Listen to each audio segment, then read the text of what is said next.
Okay, we're just connecting now.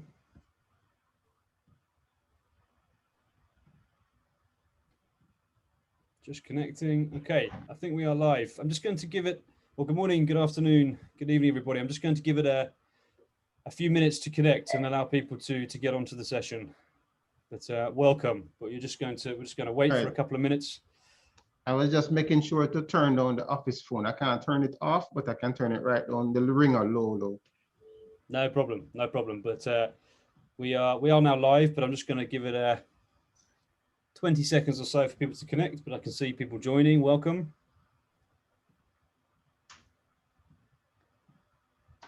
Okay, great.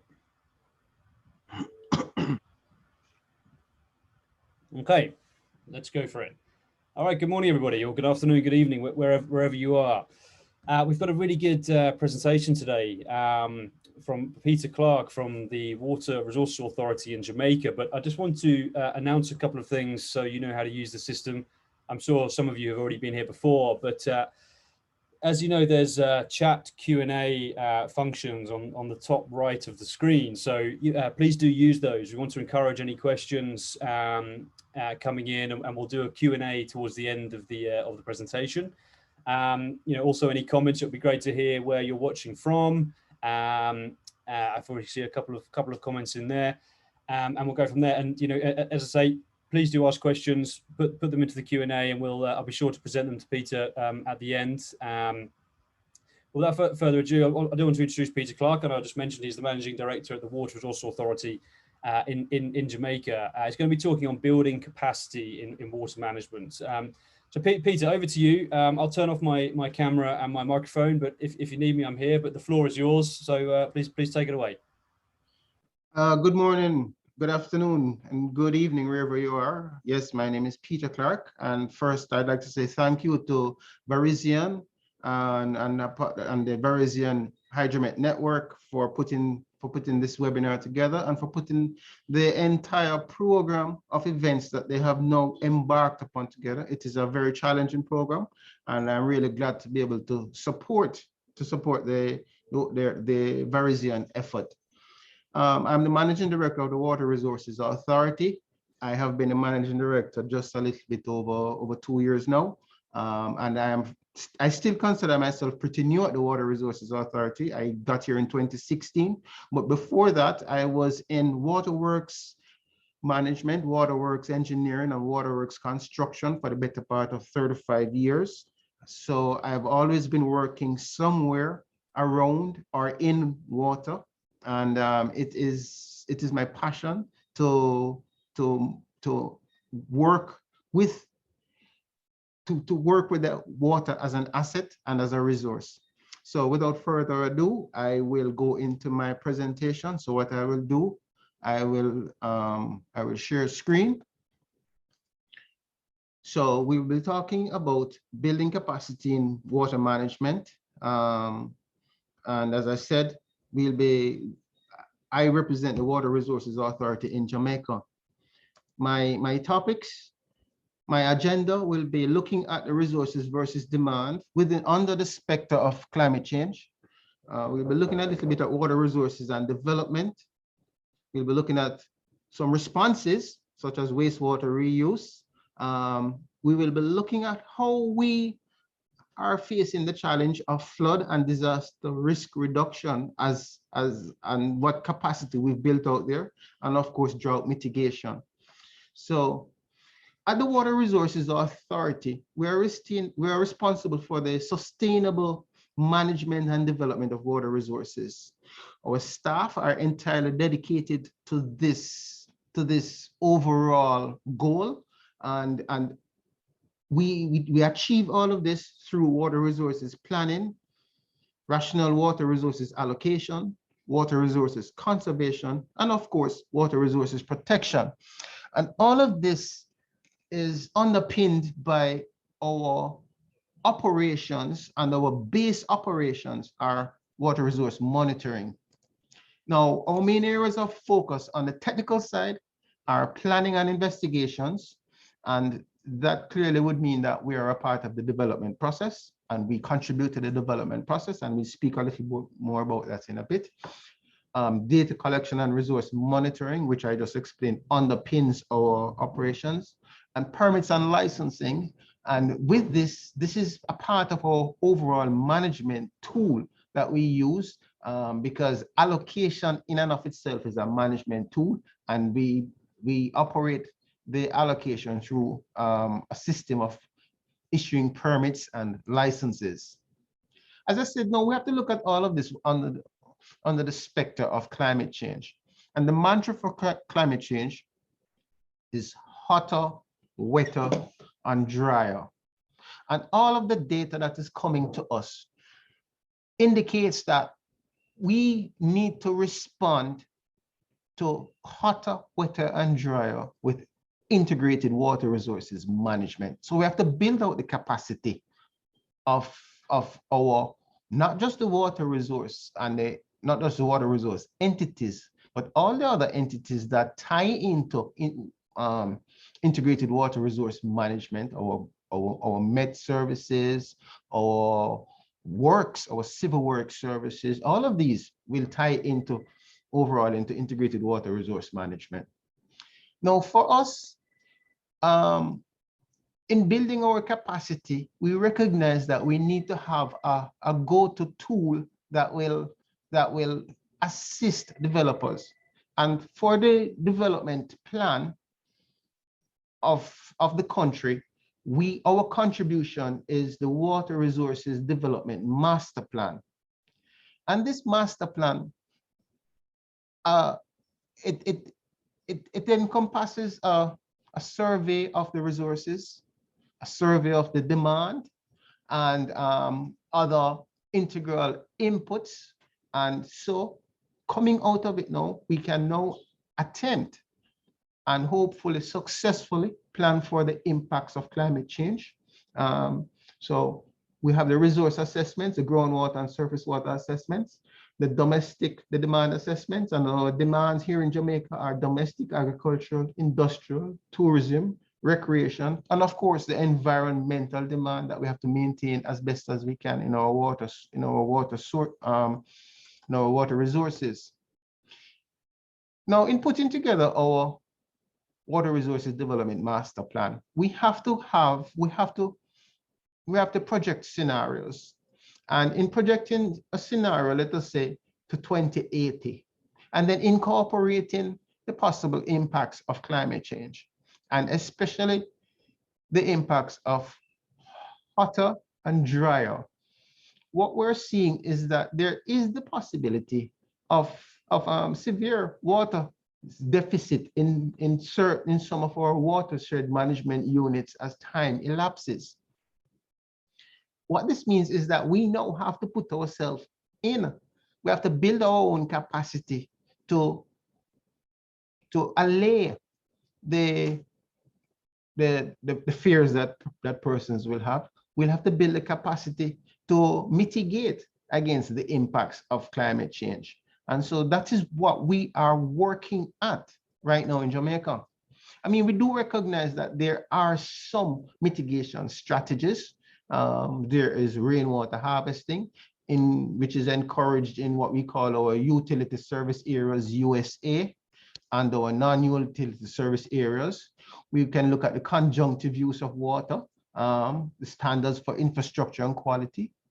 We can look at artificial aquifer recharge, the traditional methods, which is basically looking at how we can move the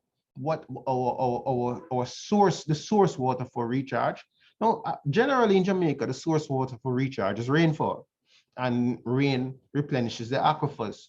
But in traditional aquifer recharge, the dependency is not only on rainfall, it is also on capturing stormwater. It is on reusing treated wastewater. And so those also have to be given some consideration.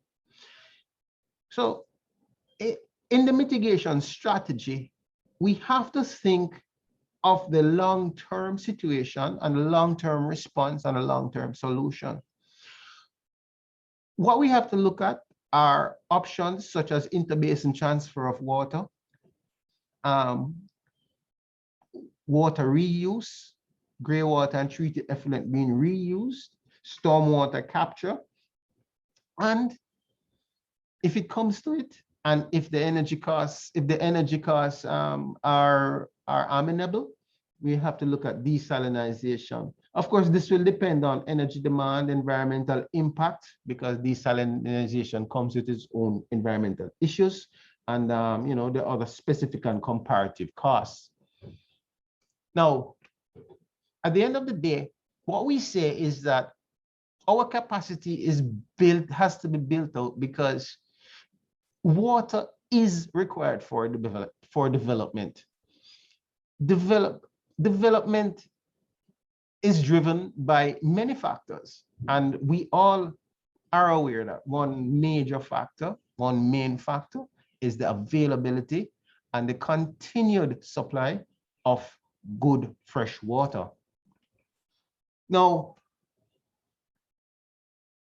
we have a team of dedicated staff who are a part of the decision-making process for the approval of developments. So when applications are made for development of certain magnitudes, they must come to the Water Resources Authority for comment, and advice is sought.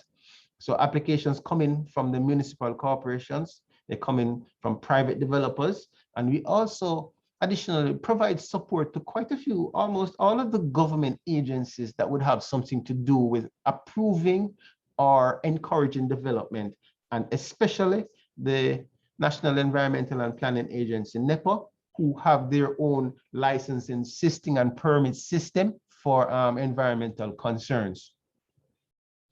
But as we look at the development here in Jamaica, what we see is that we have a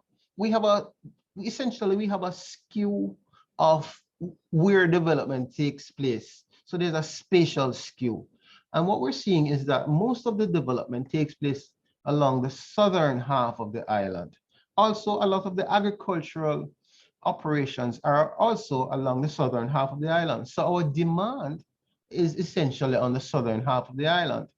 Not strange. It has been our two capitals, and we've changed capitals depending on our colonial history, and our two capitals have been on the south coast. So it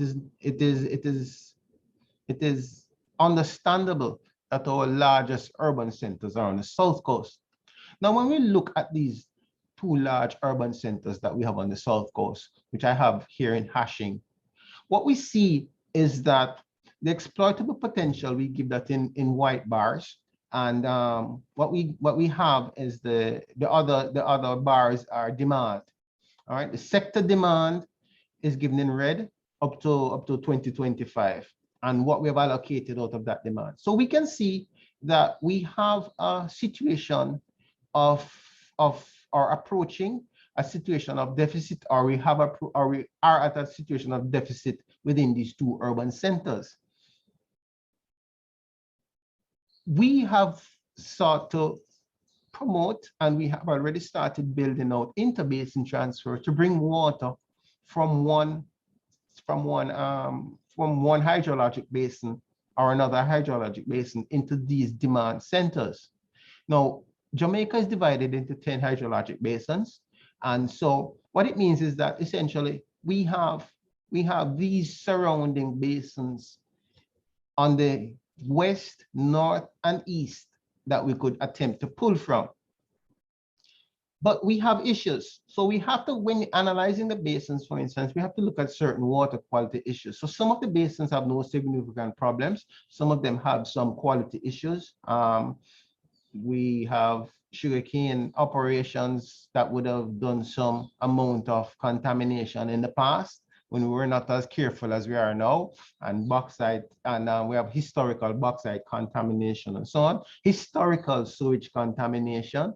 For instance, Kingston City is now sewage, but 100 years ago, 80 years ago, 75 years ago, it wasn't sewage. And so, we have the remnants of that contamination there. So in looking at our resources and our demands, what we see is that sorry, what we see is that where we can pull water from, oh, my map has moved. Where we can pull water from for these two basins are along the fringes. We're already pulling in from this southern basin, this eastern basin right here. We cannot pull from this basin because it's difficult because of terrain is high mountain, up to over 2,000 meters of mountains. This basin on this side, we have some water quality issues, especially salinity and so on.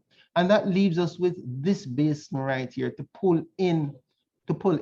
So we have been looking at it, and in our promotion for interbasin transfer, our recommendations are to look in this basin to move water into the areas of deficit or potential deficit. Now, we have the other issue, wastewater reuse. We have to ask ourselves, do we produce wastewater or do we produce wastewater? And it is our contention here at the Water Resources Authority that there is high value in wastewater. We encourage and are proposing, we are proponents of the high value of water in wastewater. Wastewater reuse, we know that there will be serious problems, serious issues with the acceptance of wastewater reuse. So in the early stages, we would think that it is a lot more acceptable for using treated gray water and treated effluent for agricultural irrigation. It may well come to it that at some further stage down the road, we will be using wastewater for domestic augmentation. That will come with the challenge of overcoming a major stigma about the use of the reuse of wastewater, but it is a challenge that may well have to be tackled sooner, or I would say tackled later, and quite likely not never.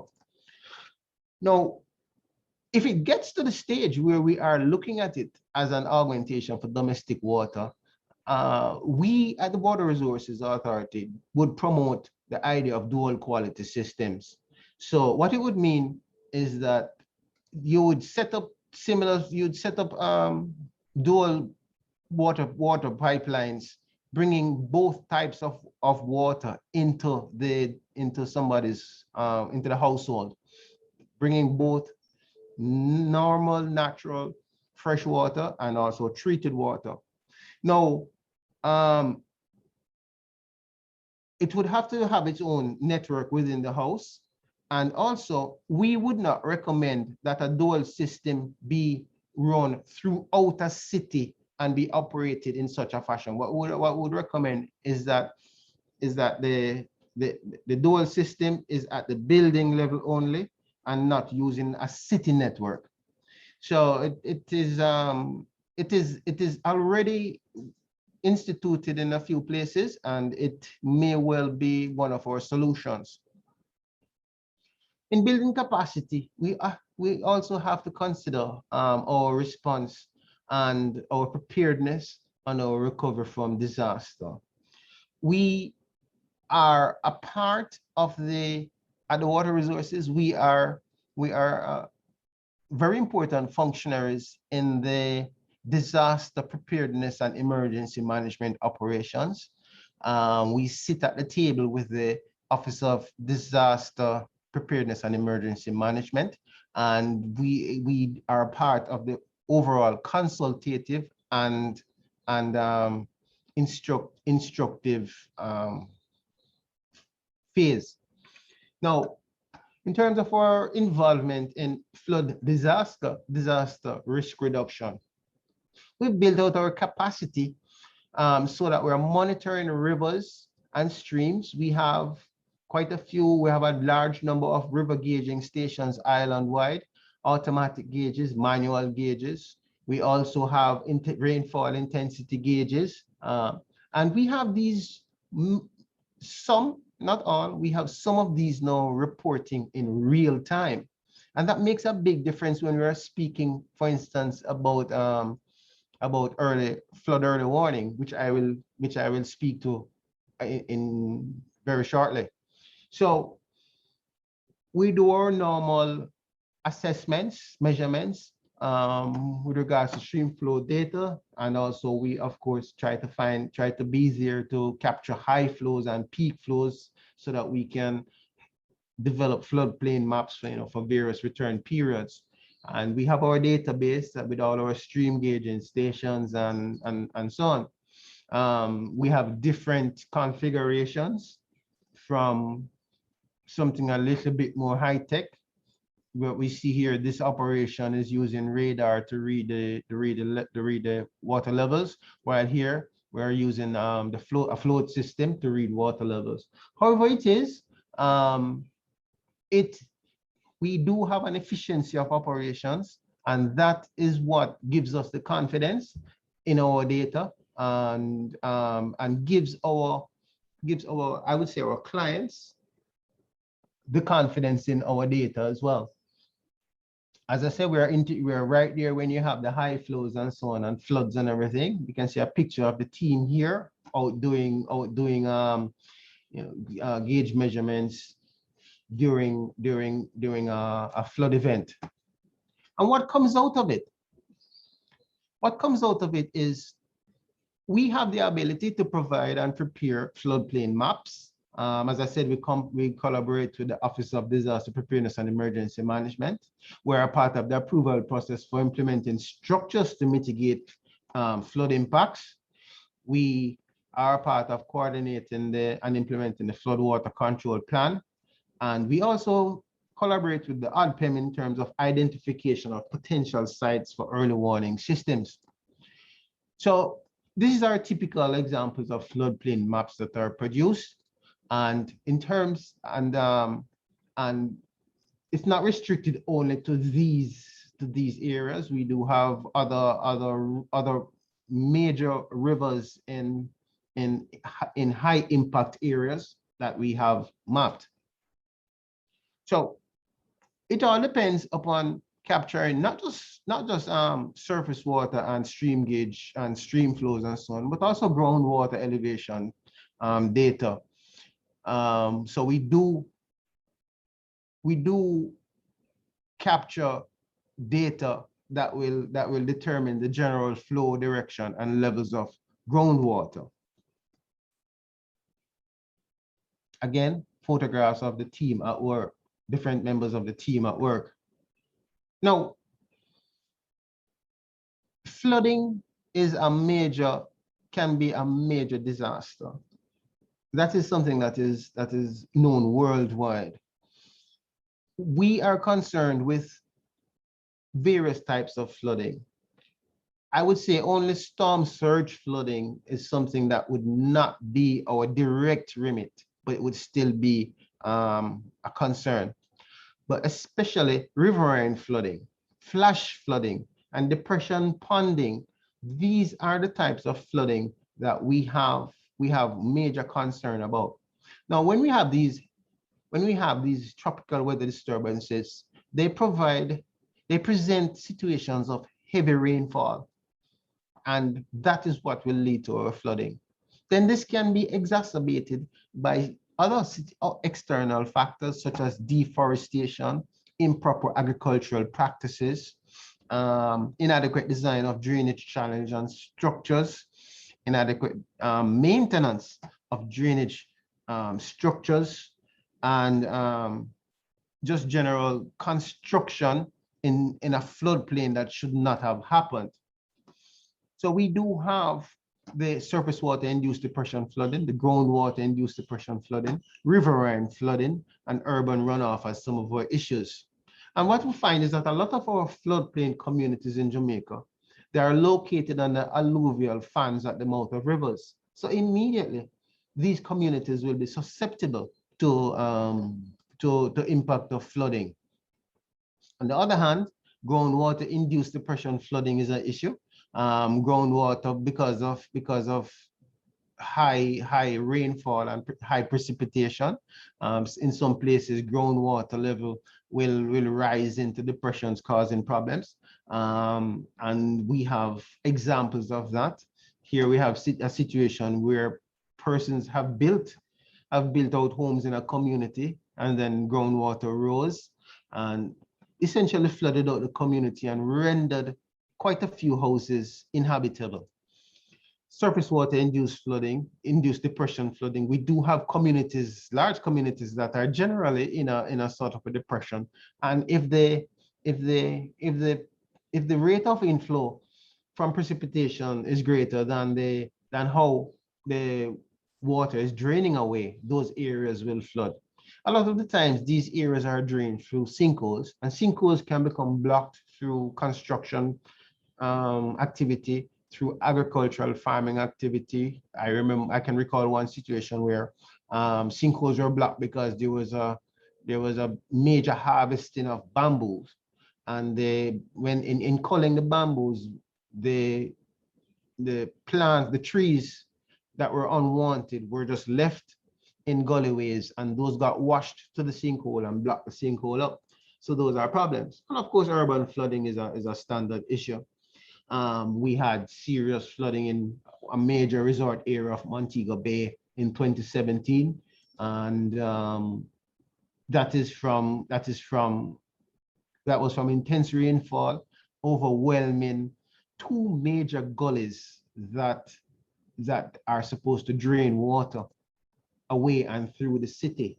And we have other issues with riverine flooding. We have the issues of persons who are building essentially too close to the rivers, and the setback isn't enough to protect property. And that now creates this problem for our residents. So how can we respond? So in building capacity building is not just about equipment and knowledge. Even in policy and improving policy, you can then know that translates to that amount of capacity. So we're looking at the amendment to the Water Resources Act, and with regards to a declaration, being able to declare floodwater control areas, being more involved in the preparation and approval of floodwater control plans, and being an implementing agency, joint implementing agency with the National Works Agency for floodwater control plans. So the proposal is that the National Works Agency would be responsible for the structures, and the Water Resources Authority would be responsible for the data, the information that would lead you to how you design the mitigating structures. Already we are preparing floodplain maps, and we are giving the approval for the implementing of structures, and we're a part of coordinating the preparation and implementation of any future floodwater control master plan. So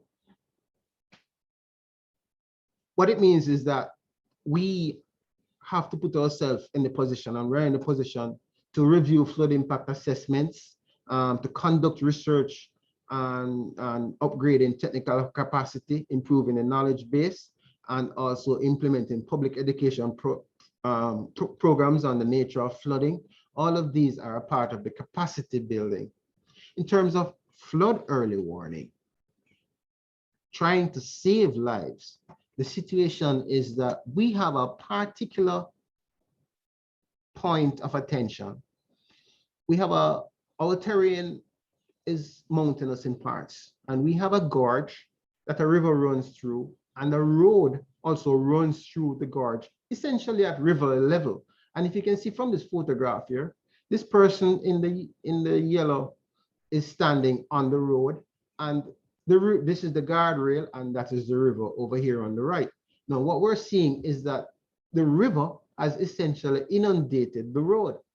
And there are sections of this road where, especially where there's a bridge without rails, what we call a flat bridge, where we have had significant loss of life due to due to motor vehicles trying to negotiate the bridge while it is covered with water. Either they get swept away or they miss the alignment of the road. Whatever is the reason, they've gone over. So we've now instituted a flood early warning system for that area.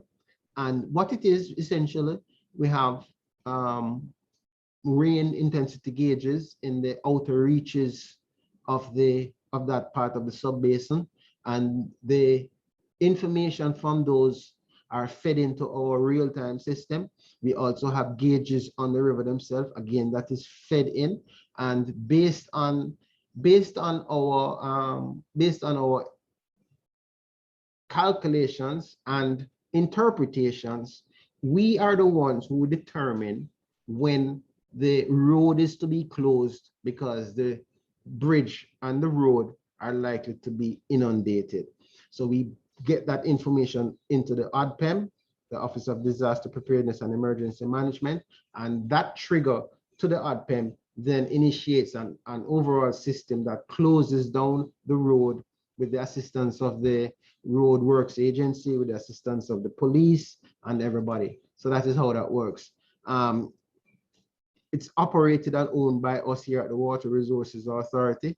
And as far as we know, it's the Caribbean's only early flood warning system. It came through a grant from the Caribbean Development Bank to the tune of Jamaican dollars, $34 million. Now, I explain that it is the station. So it gives us at the Water Resources Authority a sense of achievement that we are contributing something. We are contributing not just to national development, but we are contributing. We now have the feeling that we are frontline workers. We are now a part of what is in place to save lives, and that is for us is a sense of achievement. These are just typical pictures of how our data is presented on our screens when we get it in real time. The situation is that we can quickly move from one extreme to the other. We can quickly move from a time of plenty and too much to a time of little and nothing. And drought in Jamaica is a phenomenon that it's a meteorological problem that we can face at any time. Now, in response, the Water Resources, through the Water Resources Act of 1995, has the power to declare an area an emergency area. The Water Resources Authority has the power to declare water quality control areas, because as we know, we have to respond to drought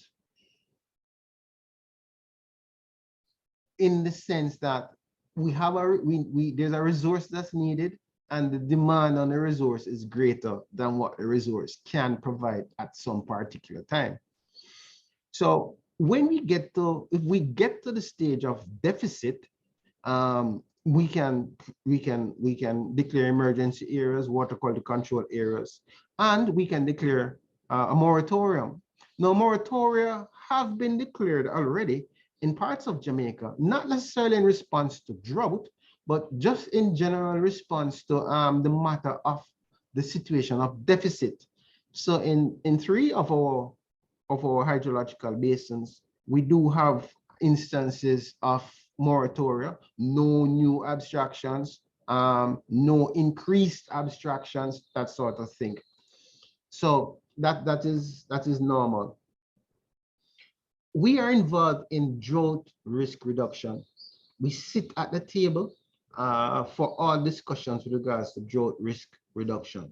So in terms of drought monitoring and assessment, a part of that comes from our ability to assess declining flows, decline in streams and rivers, decline in groundwater levels, and so that we can give some early indication with regards to hydrologic drought, because hydrologic drought is just one of the components of drought.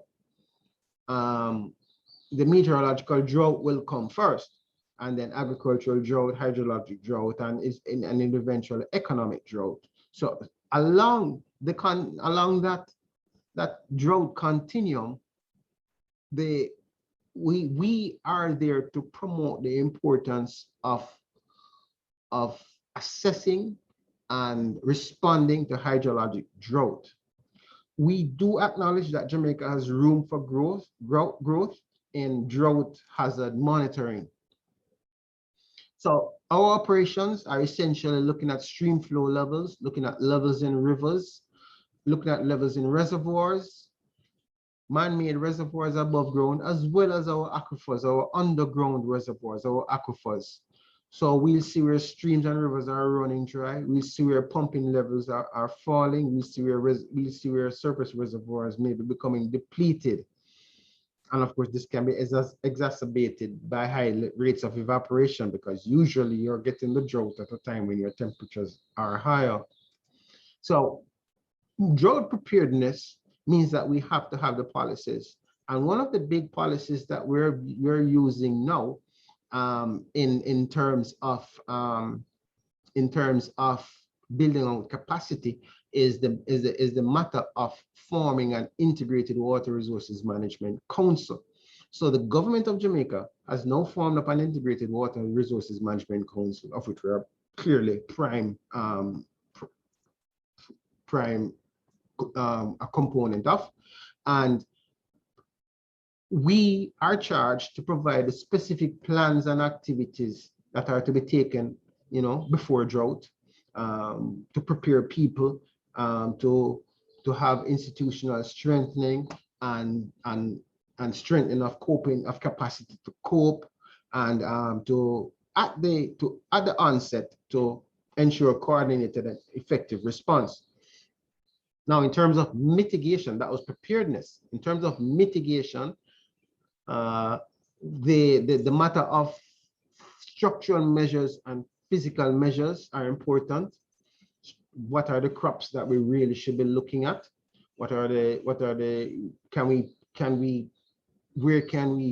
How can we augment storage, and what are the engineering projects can be used to assist with drought mitigation? For instance, for farmers, the matter of building out micro dams, the matter of building retention and detention ponds, and so on. And of course, the non-structural methods, which is a lot of knowledge and awareness, knowledge development and awareness, and just a promotion of good operating practices to limit the adverse impacts of drought.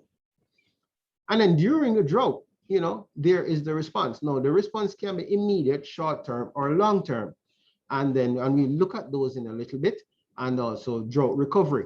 Now, at the Water Resources Authority, as a part of the short-term response, clearly it will be the supply of augmentation, such as using a high-cost water, and also demand management in the form of restrictions, rationing, or diverting water from some given use to another. Because the Water Resources Act stipulates that while there may be different abstraction needs,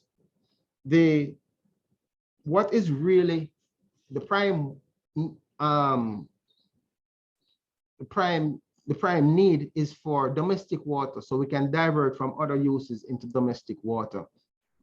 Enhancing the supply through aquifer recharge, wastewater reuse, and improving demand management through conjunctive use, economic incentives, tariff review, whatever it takes in the long run to help us to resist drought. So there's a drought task force.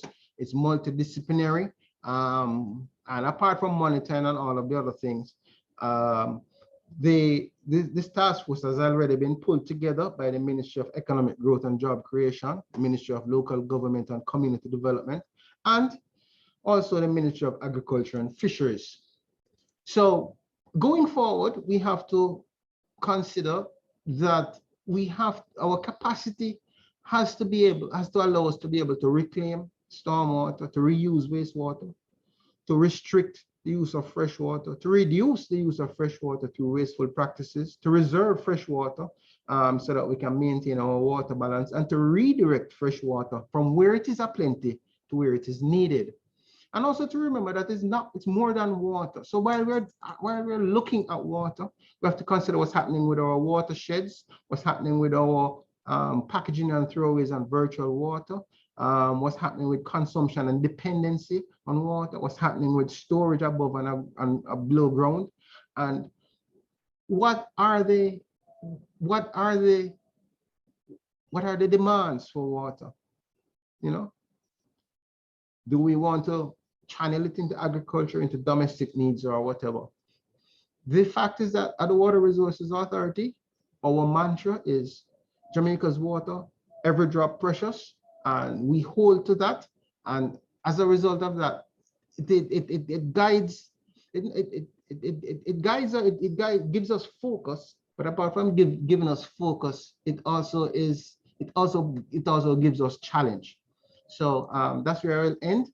And thank you. I'm available for, I don't know how long Luke will give, so we'll be available for questions and answers.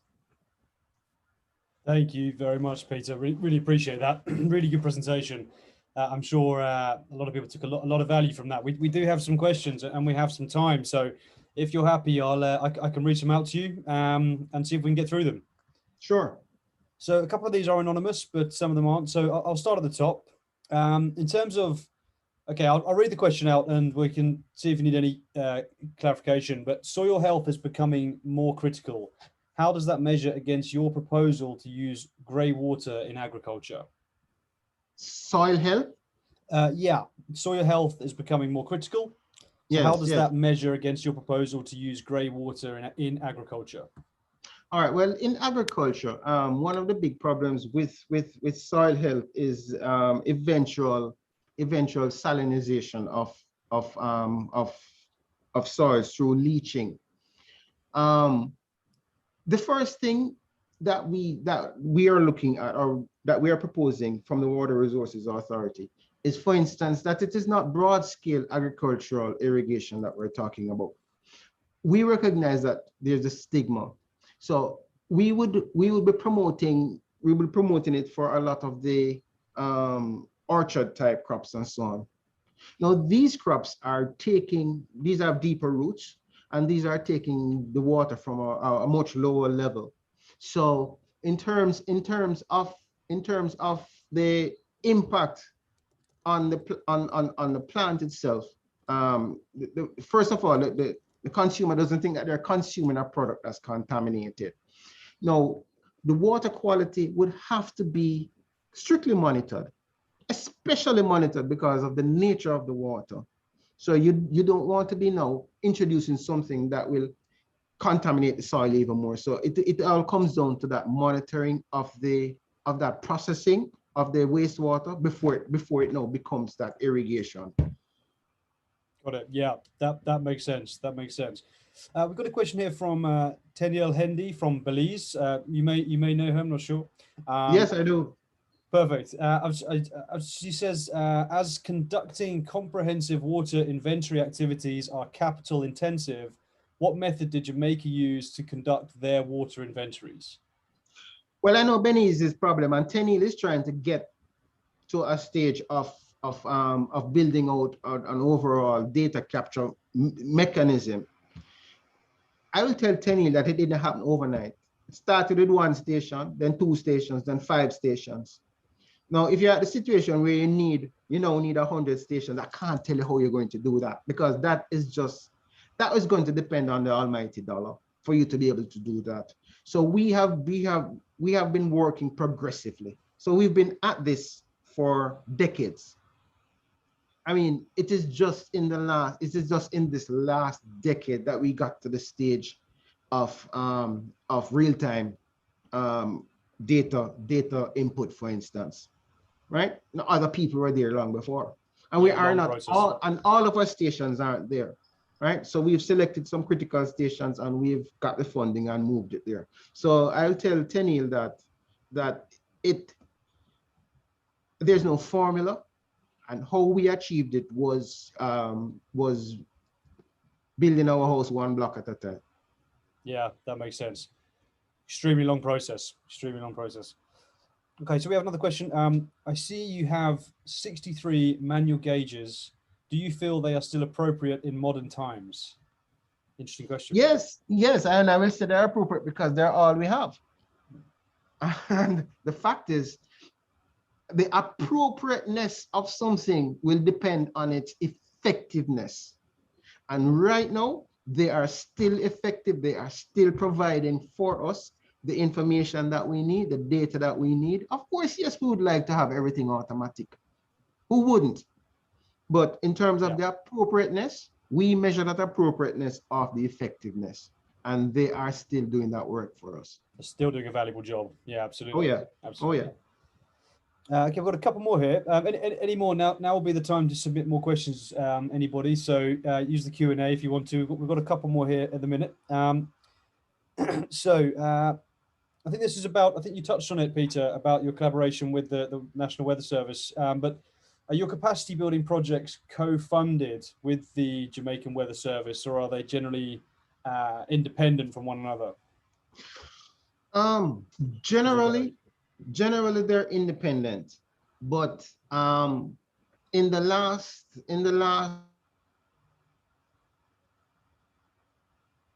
benefited from a common project through the World Bank.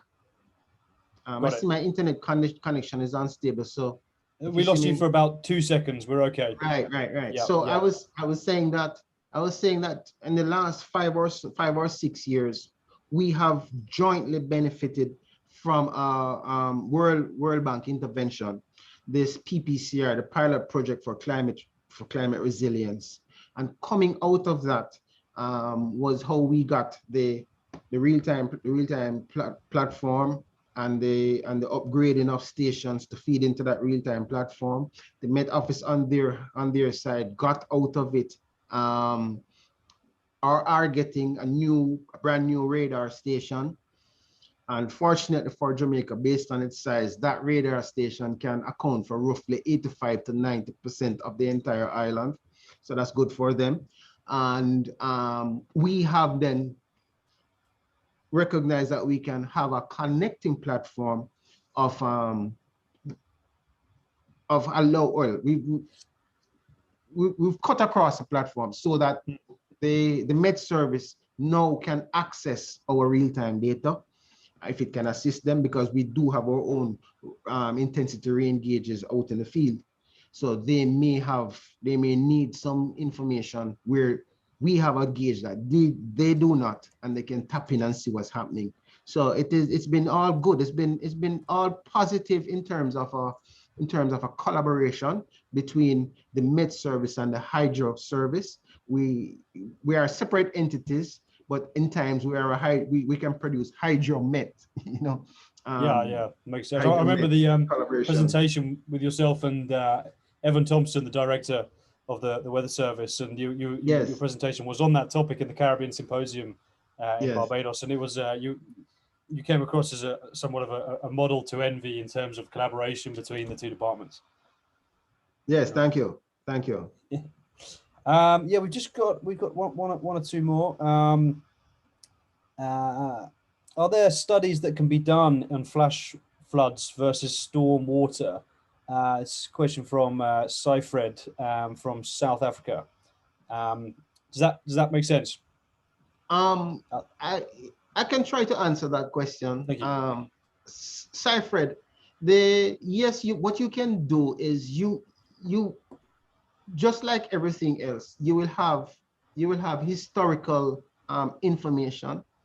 It may not be all conclusive, but you can have historical information, not just about your regular floods, but also flash floods. Now, one of the big problems with flash floods is that they're highly destabilizing to communities and to persons. So the idea is to move from saying that a flash flood is likely to happen to saying what will happen if this flash flood occurs. In other words, it's more of an impact-based forecasting, because it may be hard to forecast the flood itself. And when you start talking about rain falling and that you expect, that it's possible that there'll be up to 5 inches of rain or 15 inches of rain, That doesn't mean anything to Joe Blow down the road. Mm. What Joe Blow wants to know is, so what? What happens when 5 inches of rain falls versus when 15 inches of rain falls? So Evan and I are already moving into this realm of looking of providing information that will help persons to realize the potential of the impact. So the studies that Sir Fred may be asking about are just basically how you could be monitoring these potential sites, keeping data on these potential flash flood sites, and then how you can then respond. One of the problems with flash flooding is that they respond to development and they respond to movement. So some area that never had suffered from a flash flood before may now do so because you've now built out a community or built out a housing scheme or something, or some kind of big industrial development that has either redirected street stormwater flows or something like that, and then you have these problems. So that part of it you have to consider that also when you're trying to think about investigating flash floods. Yeah, no, that makes sense. So we just got one more. Again, this is anonymous, but it's talking about river gauges for flow and / level and sedimentation. Asking, are you planning to switch to non-contact sensors, or is this something that's already started? Does that make sense to you? Yes, it makes perfect sense to me. Great. All right, so Luke, what is happening is that a contact sensor means that you have a float in the river. And as the river rises, the float rises, just like the float ball in the toilet tank. Mm. And as the river falls, the float falls. Now that float is connected to a recording device that will then monitor how because you may not be there to actually measure it, but you want the record. Situation is that as we moved along in time, due to agricultural practices, deforestation and everything, the profile of our rivers have changed. So the profile has changed from a water flood to a flood that is carrying a high sediment load. Now, what it means is that when the rivers are in spate now, they are carrying such a high sediment load that they will deposit sediment in the channel where the float is operating. So what will happen now is that as the river is rising, the float is also rising, fine, but it's carrying sediment as well. Then the river recedes and leaves the sediment in the channel, and the float is sitting on the sediment. So the float is still reading, a high level 2, 3, 4, 5 weeks later until the whole of that channel is cleared out. You follow me? So yeah. We perfectly understand the problem that person is asking about. And we have moved away from that in many instances. So we do have now a situation where what we have is an arm out over the river with a radar on it, and that radar is now reading the river levels and transmitting it electronically into the recording device. Right?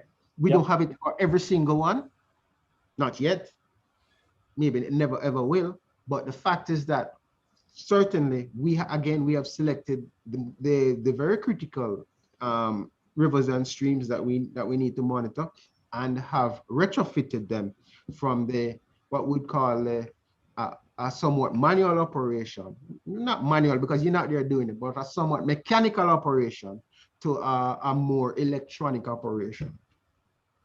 Yeah, no, that makes sense. So there's those technical nuances that are sort of the difference between right and wrong data. It's it's incredible, really.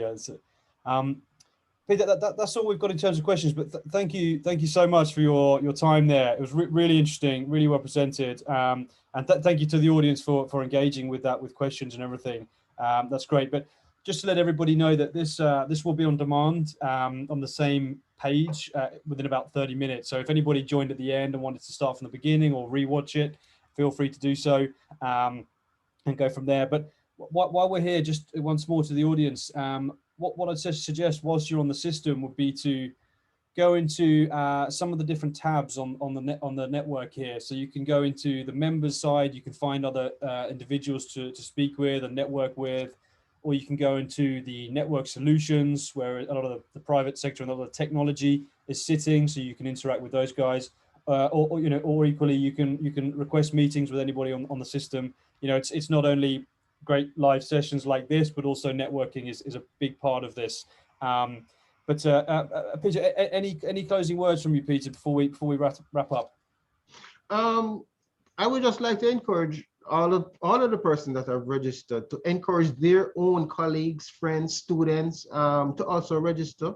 The the network is fantastic. The platform is well put together. It's very professional, and the goal of Verizion and this Hydromet network is quite it's a commendable goal, and I for sure in Jamaica we fully support you from the Water Resources Authority, and I'm just hoping that we can encourage others to come in to join up so that the network itself will build, because in the collegiality of it, it's not just about answering questions sometimes or being there to provide solutions, but it's just being able to interact so that other people know, you then realize that your challenge is somebody else's challenge, and the solutions exist and the workaround exists, So I would just encourage us all to encourage others to register. Thank you so much for that, Peter. I really appreciate that. That's exactly what we're trying to achieve. Not everything from network with those who have had similar issues, to hearing from experts like yourself, but also finding solutions for issues and everything else. So really appreciate that, and I would certainly mirror that message myself. But thank you, Peter, again. Really appreciate it. Thanks everybody. We've got another webinar at the same time next week, I believe. So we'll see everybody there. Enjoy the rest of your day, Peter, and yes. we'll speak to you soon. Okay, good. Cheers. Thanks. Take care. Bye.